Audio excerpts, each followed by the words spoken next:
আমরা অবশেষে 46 দাঁতের স্প্রকেট পেয়েছি, যেটা এই বাইকেই লাগানো হবে R15 V4-এ, যেটা স্টক হচ্ছে পিছনের স্প্রকেট 48 দাঁতে।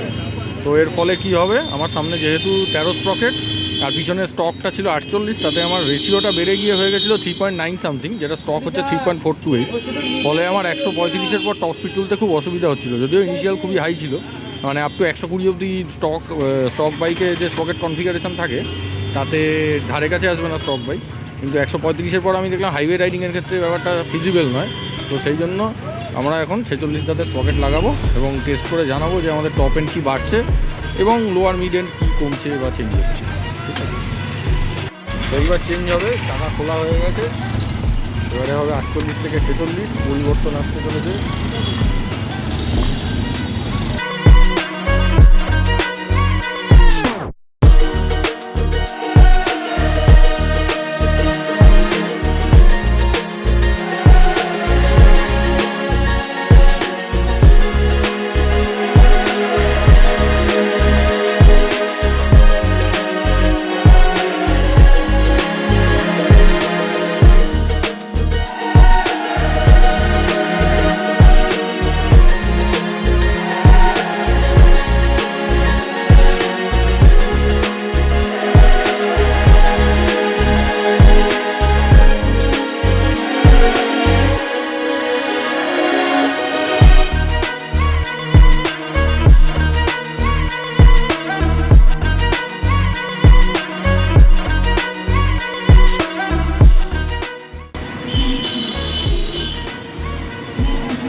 দেখবে দিতে হবে নাকি?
যাদবপুর থানার কাছেই গ্যারেজ, আপনারাও চাইলে এটা সারাতে পারেন, খুব ভালো কাজ হয় একদম সঠিক দামে।